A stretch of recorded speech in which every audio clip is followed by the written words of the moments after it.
अज्ञानतिमिरान्धस्य ज्ञानञ्जनशलाकाय चक्षुरुन्मिलितं येन तस्मै श्रीगुरवे नमः। वाञ्छाकल्पतरुभ्यश्च कृपा सिन्धुभ्येव च पतितानां पावनेभ्यो वैष्णवेभ्यो नमो नमः। जय श्री कृष्ण चैतन्य प्रभु नित्यानंद, श्री अद्वैत गदाधर शिवासादि गौर भक्त वृंद। हरे कृष्ण कृष्ण कृष्ण हरे हरे, हरे राम राम राम हरे हरे। हमने फिनिश किया है श्लोका नंबर 59 तक, चैप्टर 3 अंत्यखंड। तो हमने देखा कि किस तरह महाप्रभु ने सर्वभौम भट्टाचार्य को माया में डालकर उनसे जो मायावादी संन्यास है उसके बारे में बताया कि कैसे वो संन्यास नहीं, मायावादी जो संन्यास लेते हैं वो संन्यास का कोई मतलब ही नहीं है। और अगर संन्यास लेकर या हम जो भी कार्य करते हैं वो कार्य हमें कृष्ण तक नहीं पहुंचाता तो हमारा सब, हम जो भी कर रहे हैं वो सब क्या है, वेस्ट है। इसलिए महाप्रभु ने उनको माया में डाला ताकि वो हम सबको ये शिक्षा दे पाए कि एक्चुअली में संन्यास का क्या मतलब है। और बेवजह अगर हम प्रतिष्ठा आशा के लिए संन्यास ग्रहण करते हैं तो हम क्या कर रहे हैं, हम गलत करते हैं। आगे बढ़ेंगे। सार्वभौम के द्वारा भाम्य वेश दर्शन से महाप्रभु को मायावादी सन्यासी मात्र ज्ञान विचार की अवतारणा। सार्वभौम भट्टाचार्य जो है वो भगवान के भक्त हैं, उनके पार्षद हैं, लेकिन इस वक्त वो महाप्रभु की माया में है और इस कारण वो महाप्रभु को नहीं पहचान पाते। वो महाप्रभु को मायावादी सन्यासी मात्र ही मानते हैं, क्योंकि जो मायावादी होते हैं उनका जो संन्यास ग्रहण होता है वो केवल दिखावा मात्र ही होता है। तथापि हा तो मारा संन्यास करी बार, ए समय के मते हई वे अधिकार, से सब महांत शेष त्रिभागवय से, ग्राम्य रस भुंजिया से करीला संन्यासे, यवना प्रवेश मात्र सकले तो मार, के मते वही बा संन्यासे अधिकार। फिर भी इस समय आपको संन्यास ग्रहण करने का अधिकार कैसे मिल गया? उन सब महांतों महापुरुषों ने शेष त्रिभाग वयस चौथी अवस्था में ग्राम्य रस विषय भोग के उपरांत संन्यास ग्रहण किया है। अभी अभी तो आपका यौवन में प्रवेश हुआ है, अभी आपको संन्यास में अधिकार कैसे मिल जाएगा? यानी आपने इतने कम एज में अभी कैसे संन्यास का अधिकार आपको प्राप्त हो गया? यानी आपने क्यों इतने कम एज में संन्यास लिया?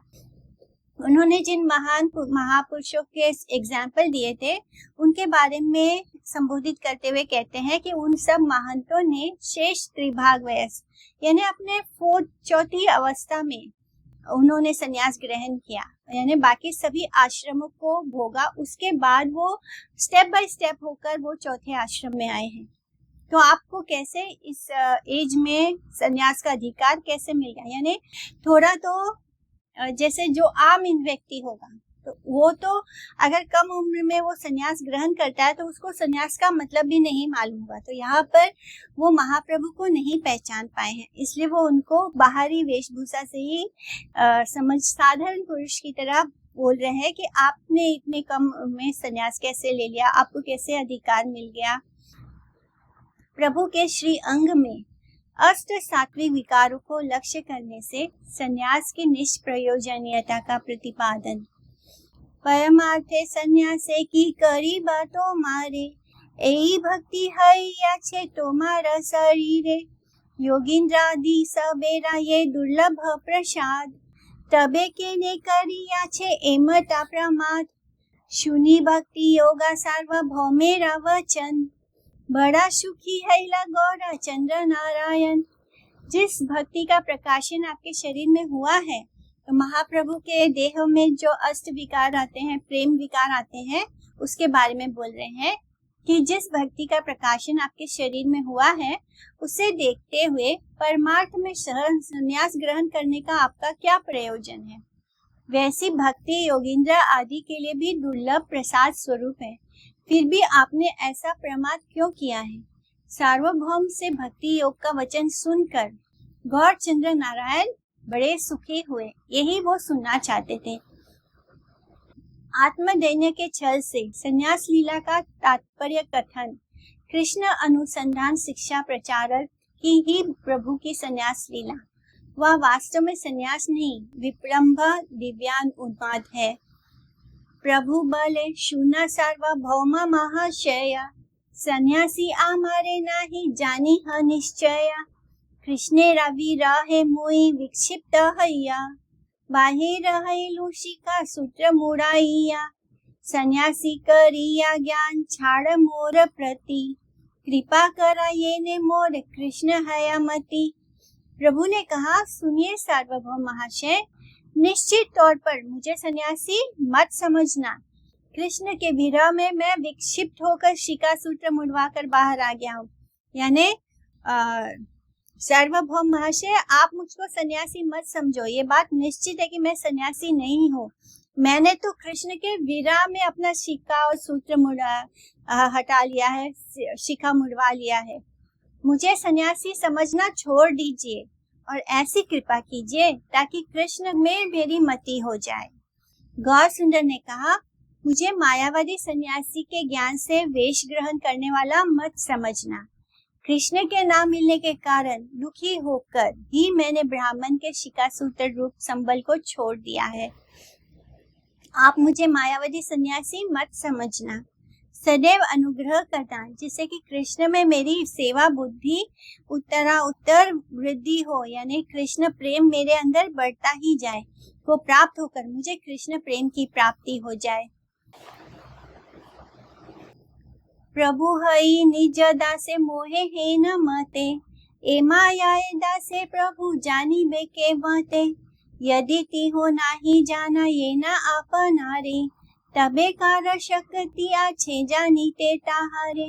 ना जानिया सेवके यते का कथा कया, ताहा तेओ ईश्वरेरा महाप्रीत हया।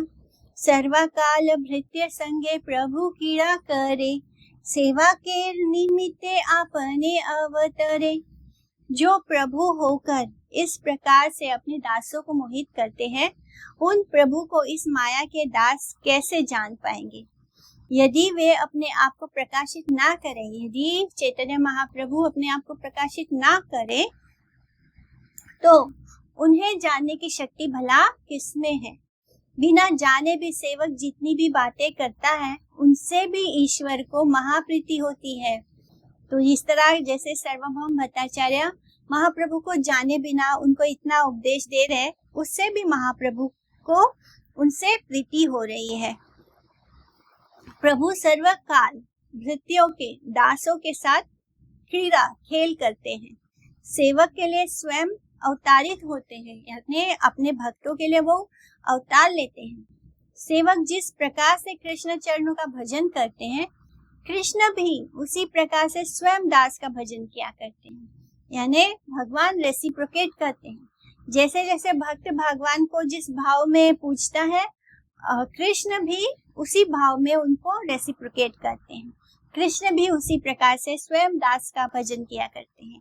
ये उनका स्वभाव है कि वे श्री भक्त वत्सल हैं।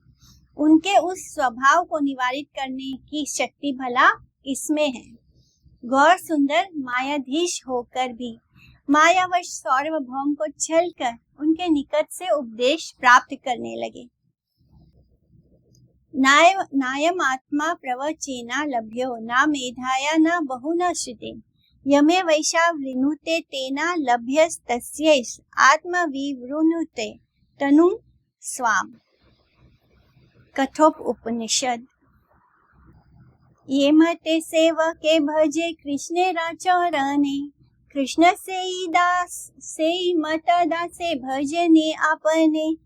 एई ताना स्वभाव ऐसी भक्त वत्सल, इह ताने निवारिते कारा अच्छे बल।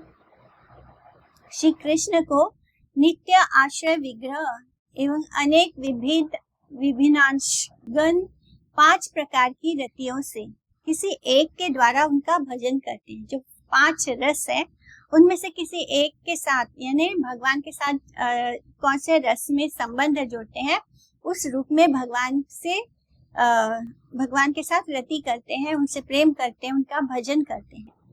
जो जिस रूप से उनकी सेवा करते हैं वे उसी रूप से उनकी सेवा को स्वीकार करते हैं।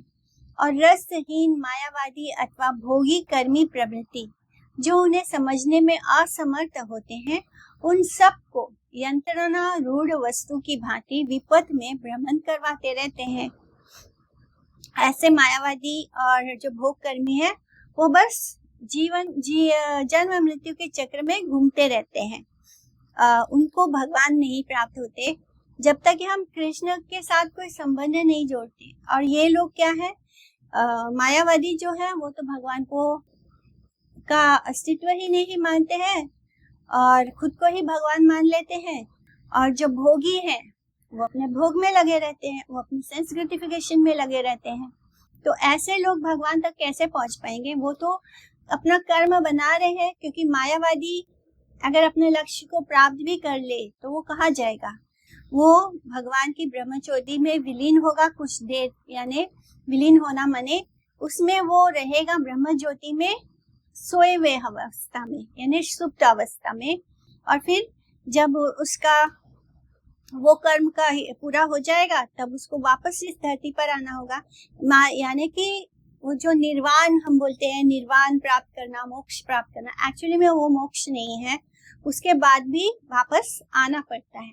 जब तक कि कृष्ण के साथ संबंध नहीं बनता है, हम इस जीवन चक्र, मृत्यु से जन्म चक्र के इस जो चल रहा है हमारा, उससे हम मुक्त नहीं हो सकते। अगर हम भोगी हैं तो हम कर्म पर कर्म करते जा रहे हैं, तो अगर कर्म बनते जा रहे हैं तो शरीर तो मिलेगा ही भोग करने के लिए उस कर्म को।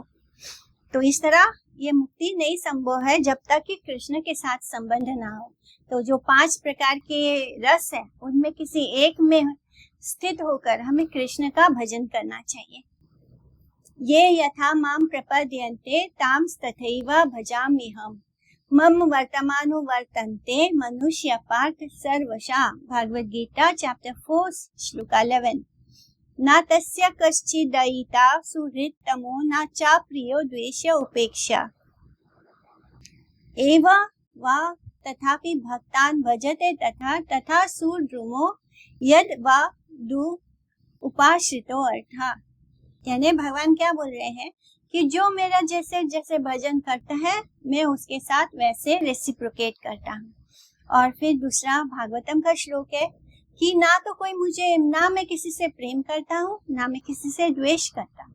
जो जिस भाव से मुझे भजता है मैं उसके साथ उसी भाव में रेसिप्रोकेट करता हूँ। तो भगवान किसी के साथ पार्शियलिटी नहीं करते। वो तो वैसे ही है जैसे बारिश हर जगह होती है, खेत में होती है तो उसमें अनाज होता है, पत्थर पर होगा तो कुछ भी नहीं होगा।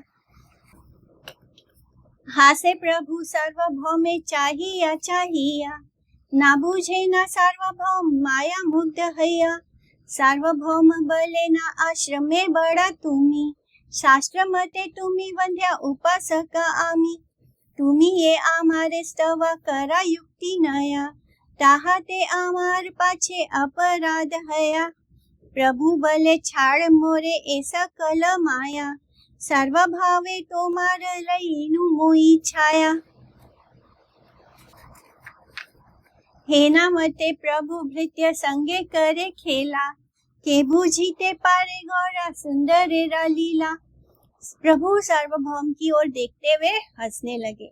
माया मुग्ध सार्वभौम समझ नहीं पाए कि प्रभु उनको देखकर क्यों हंस रहे हैं। सार्वभौम ने कहा, आश्रम की दृष्टि से तो आप बड़े हैं, क्योंकि उनका आश्रम क्या है, वो संन्यास आश्रम में है और संन्यास आश्रम जो है बाकी के 3 आश्रम से ऊंचा है। तो वो कह रहे हैं सार्वभौम कि आश्रम की दृष्टि से तो आप बड़े हैं, शास्त्र अनुसार आप वंदनीय हैं और मैं उपासक हूँ। आप जो मेरा स्तवन करते हैं वो ठीक नहीं है, कहीं इसमें मेरा अपराध ना हो जाए। यानी आप सन्यासी हो, मैं गृहस्थ हूँ और सन्यासी होकर आप एक गृहस्थ का स्तवन कर रहे हो, यानी मेरा स्तवन कर रहे हो, ऐसा करने से कहीं मुझको अपराध ना लग जाए। प्रभु ने कहा, मेरे प्रति ये सब माया छोड़ दीजिए, सभी प्रकार से मैं आपके आश्रय में हूँ। इस प्रकार से प्रभु भृत्य के साथ, अपने दास के साथ खेला कर रहे हैं, क्रीड़ा कर रहे हैं। गौर सुंदर की लीला को कौन समझ सकता है। छाया सुमृत्युम हसिते च मायम तनु रुहेश्वोधाय धी जातयश्च हासो जनोन्मादकरी च माया दुरंता सर्गो यद पांग मोक्षा। सार्वभौम ने कहा, मैं वयोवृद्ध पंडित हूँ, यानी मैं इतना एज्ड बूढ़े हो चुके हैं वो, तो मैं वयोवृद्ध पंडित हूँ, पर आप आश्रम कर में मुझसे श्रेष्ठ हैं। एज में नहीं, लेकिन आश्रम से आप मुझसे बड़े हैं, श्रेष्ठ हैं।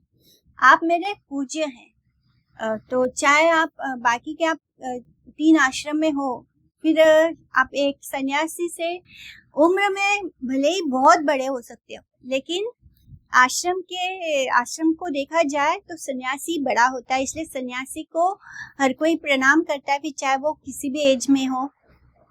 इस तरह आप मेरे पूज्य हैं और शास्त्र अनुसार मैं आपका सेवक हूँ, इसलिए आपके दैन्य विनय के द्वारा मैं अपराधी बनता जा रहा हूँ, क्योंकि महाप्रभु उनसे उपदेश करने को कह रहे हैं बार बार कहते हैं कि मैं तो आपके आश्रय में हूँ, मुझे कृष्ण प्रेम दीजिए। ऐसा करने से क्या हो रहा है, आपके इस दैन्य विनय के द्वारा मैं अपराधी बनता जा रहा हूँ। गौर हरि ने कहा, इन सब बातों के द्वारा आपका आश्रय पाए हुए मुझे वंचित मत कर देना, यानी आप इस तरह की बातें करके इस माया में मुझको वंचित मत कर देना कि मैं आपके आश्रित हूँ, ये मत भूल जाना। महाप्रभु ने भृत्य अपने दास सार्वभौम के साथ इस प्रकार से खेला करते हुए उन्हें अपना स्वरूप नहीं जानने दिया, अपितु उनके निकट से श्रीमद् भागवत के आत्मा रामस्य श्लोक की व्याख्या सुनने के लिए व्याग्रता का प्रकाशन किया। उल्टा उन्होंने क्या बोला कि मुझे आप श्रीमद् भागवत के जो आत्माराम श्लोक है उसकी व्याख्या सुनना है।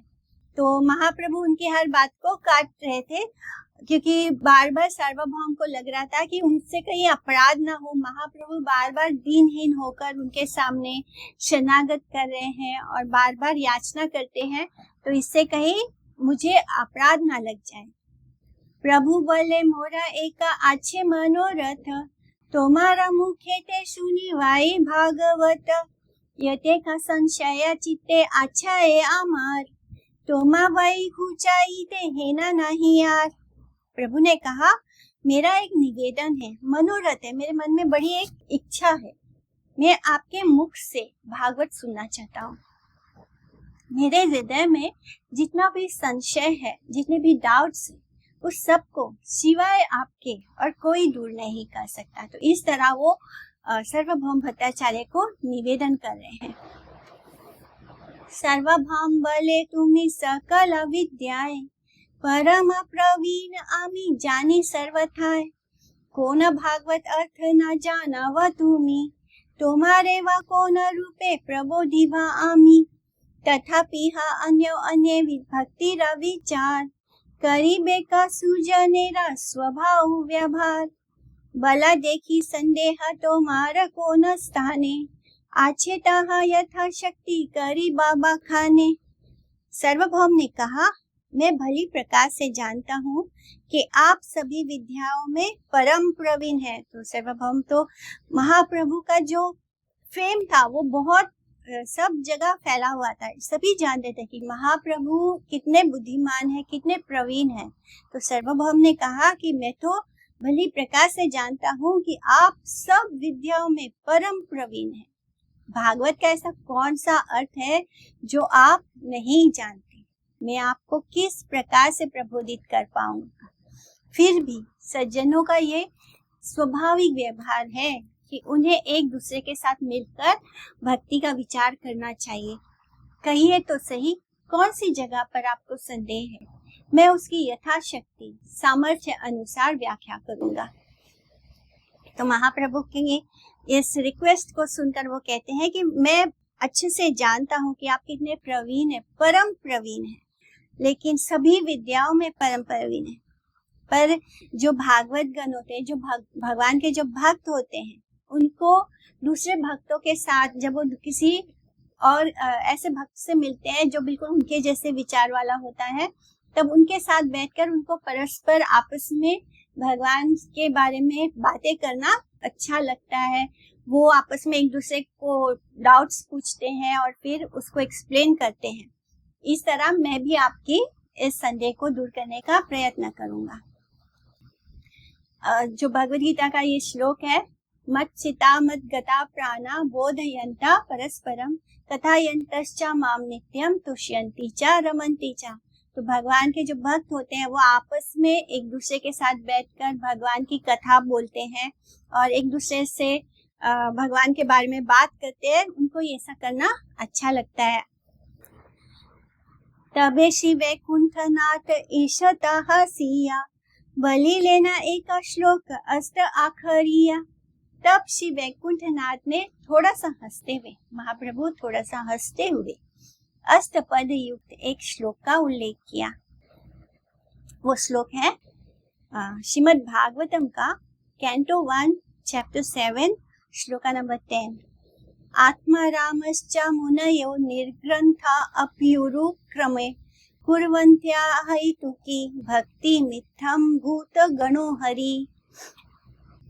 उसका अनुवाद, जो निरंतर आनंदमय स्वरूप आत्मा में रमनशील है, वैसे मुनिगण विधि निषेध रूप शास्त्रों के अधीन ना होने पर भी भगवान श्री हरि के प्रति भक्ति का अनुष्ठान करते हैं, क्योंकि श्री हरि का गुण समूह स्वभावतया इस प्रकार का है कि वह तादृश्य पुरुष गणों को भी आकर्षित करने में सामर्थ्य है। सरस्वती पति के सन्निधान में सार्वभौम की व्याख्या। तो अब इस श्लोक को सार्वभौम भट्टाचार्य व्याख्या कर रहे हैं। सरस्वती पति गौर चंद्र आग्रेते कृपाए लागिला सार्वभौम वखानीते। सार्वभौम बलेना श्लोका अर्थ यही सत्य, कृष्ण पदे भक्ति से सवार मूल तत्व। सर्वकाल परिपूर्ण हया ये जन, अंतरे बाहिरे यारा नाही का बंधना। एवं विधा मुक्त सबा करे कृष्ण भक्ति। एना कृष्ण गुणेरा स्वभाव महाशक्ति। हेना कृष्ण गुणा नाम मुक्त सबे गाए। इथे आना दरिया से नाश पाए। एई मता नाना मत पक्ष तोलाइया। व्याख्या करे सार्वभौम आविष्ट हैया। सरस्वती पति गौर चंद्र के समक्ष कृपा पूर्वक सार्वभौम वर्णन करने लगे। सार्वभौम ने कहा कि श्लोका सत्य है, श्लोक का जो अर्थ है वो सत्य है। कृष्ण चरण यानी इस श्लोक में जो बोला गया है वो बिल्कुल सत्य है। कृष्ण चरणों में भक्ति ही सबका मूल तत्व है। यानी हम जो कुछ भी करते हैं, जो भी हमारा एंडेवर होता है, उसका लक्ष्य क्या है? कृष्ण चरणों में भक्ति। तो कृष्ण चरणों में भक्ति ही सबका मूल तत्व है। जो जन सर्वकाल परिपूर्ण है, अंदर बाहर जिनका कोई बंधन नहीं है, जो अपने आप में कंप्लीट है, जिनका जो हर समय अपने आप में कंप्लीट है, जिनका अंदर बाहर कोई बंधन नहीं है, इस प्रकार के सब मुक्त पुरुष कृष्ण भक्ति का अनुष्ठान करते हैं। महान शक्तिशाली कृष्ण गुणों का ऐसा ही स्वभाव है। सब महामुक्त पुरुष इस कृष्ण गुण नाम का कीर्तन करते हैं। इसमें जिसका आदर नहीं है उसका नाश हो जाता है। इस प्रकार से नाना रूप पक्ष उठाकर सार्वभौम अविष्ट चित्त से व्याख्या करने लगे। तथ्य श्रीश्च ते लक्ष्मीश्च पत्नौ इति वाजस्नेय संहिता श्रीवाग देवी गोविंद भाष्य द्रष्टव्या।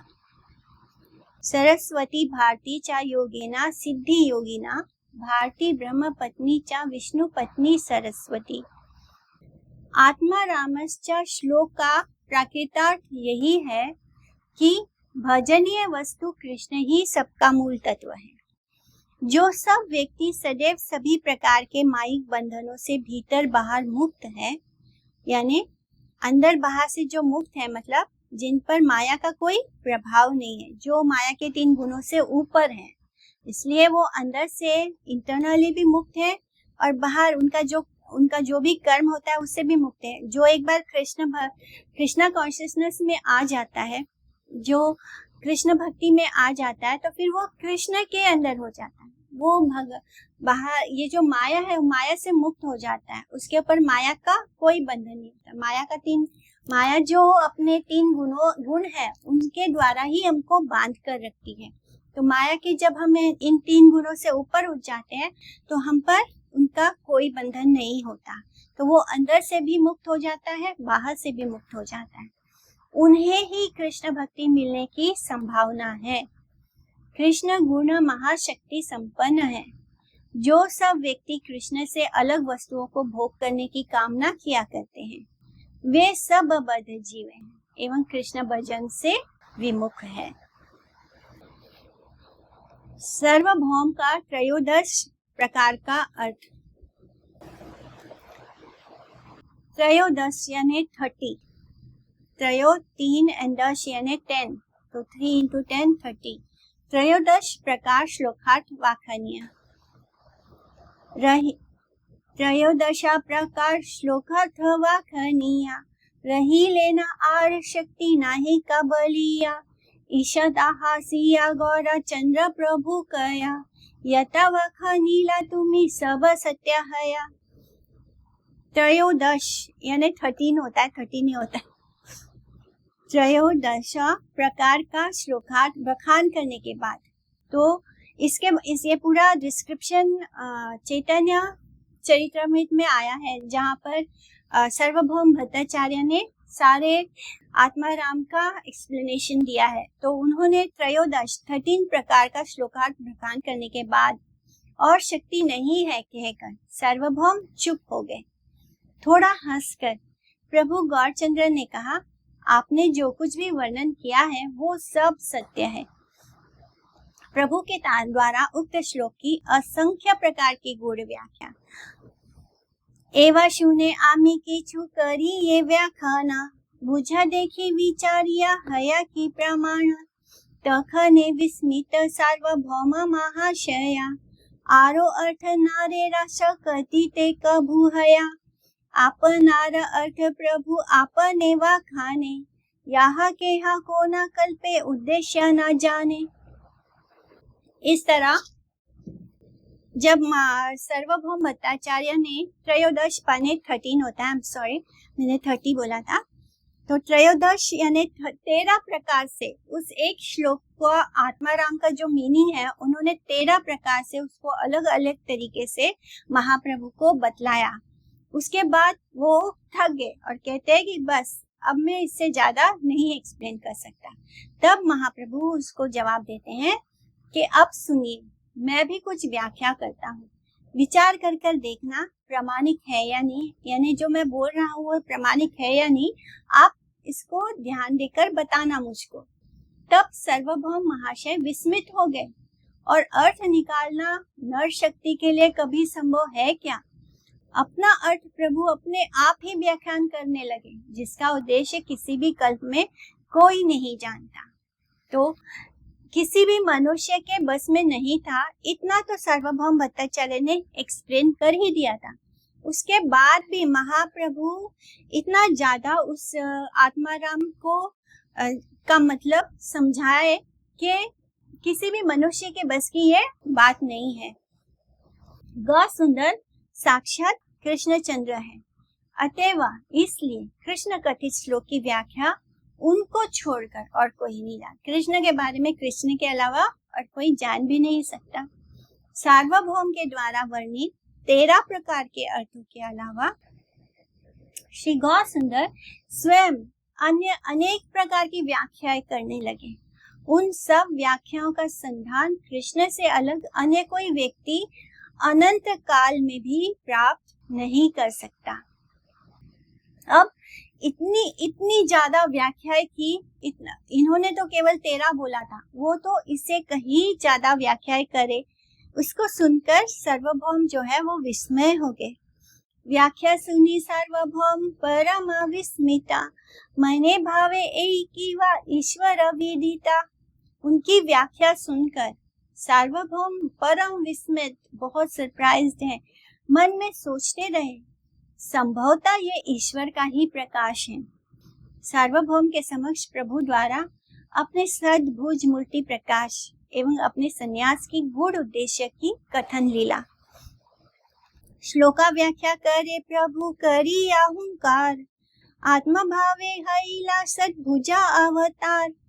प्रभु बले सार्वभौम की तोरा विचार, संन्यासे आमार नाही हया अधिकार। संन्यासी की आमी है ना तोरा चित्त लय, तोर लागी एठा आमी हईलु उदय। बहु जन्म मोरे प्रेमे त्याजी ली जीवन, अतेवा तोरे आमी दिलु दर्शन। संकीर्तन आरंभे मोहार अवतार, अनंत ब्रह्मांडे मुई बही नहीं आर। जन्म जन्म तुम्ही मोरा शुद्ध प्रेम दास, अतेवा तोर मुई हईलु प्रकाश। साधु उद्धारी मु दुष्ट विनाशी मु सब, चिंता की छुनाई तोड़ पड़ा मोर स्तव। प्रभु हुंकार पूर्वक श्लोक व्याख्या करने लगे और फिर आत्मभावित प्रभु ने सद्भुज अवतार का रूप धारण कर लिया और प्रभु ने कहा कि सर्वभौम तुम्हारा क्या विचार है? संन्यास में मेरा अधिकार नहीं है। तुम्हें क्या लगता है मैं सन्यासी हूँ या नहीं? तुम्हारे लिए ही यहाँ मेरा उदय हुआ है। अनेक जन्मों में तुमने मेरे प्रेम में जीवन को त्यागा है, अतएव इसलिए मैंने तुम्हें दर्शन दिए हैं। संकीर्तन आरंभ करने के लिए मेरा अवतार हुआ है। अनंत ब्रह्मांड में मेरे सिवाय और कुछ नहीं है। जन्म जन्म में तुम मेरे शुद्ध प्रेम दास हो, अतएव तुम्हारे समक्ष मेरा प्रकाशन हुआ है। मैं साधुओं का उद्धार करूंगा, सब दुष्टों का विनाश करूंगा। तुम्हारे लिए चिंता की कोई बात नहीं, तुम मेरा स्तव पढ़ो।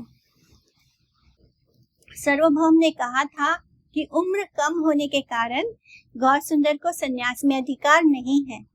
इसके प्रतिवाद स्वरूप श्री गौर सुंदर ने अपनी शतभुज मूर्ति का प्रदर्शन किया और कहा कि उनका ही अधिकार है। तुमने अनेक अनेक जन्मों में क्लेश पूर्ण तपस्या करके मेरे दर्शन के लिए व्यग्रता का प्रदर्शन किया था। इसी उद्देश्य से मैंने तुम्हारे लिए नीलांचल में आया हूँ। अनंत ब्रह्मांड मुझ में ही समाये हुए हैं। तुम जन्म जन्म में मेरी प्रीति के अनुसंधानकारी रहे हो। अपूर्व सद्भुजा मूर्ति कोटि सूर्यमय, देखी मूर्छा गेला सार्वभौम महाशय। विशाल करे न प्रभु हुंकार गर्जन, आनंदे सद्भुज गौर चंद्र नारायण। कोटि सूर्य में करोड़ सूर्य एक साथ अगर हो, हम एक सूर्य को भी उष्णता नहीं सहन कर सकते। और महाप्रभु ने जब सद्भुज मूर्ति अपने 6 भुजा वाले मूर्ति विग्रह में प्रदर्शन किया, तब कोटि सूर्य में अपूर्व उनका एक साथ जैसे करोड़ों सूर्य उगाए हों और उसको देखकर सार्वभौम महाशय मूर्छित हो गए।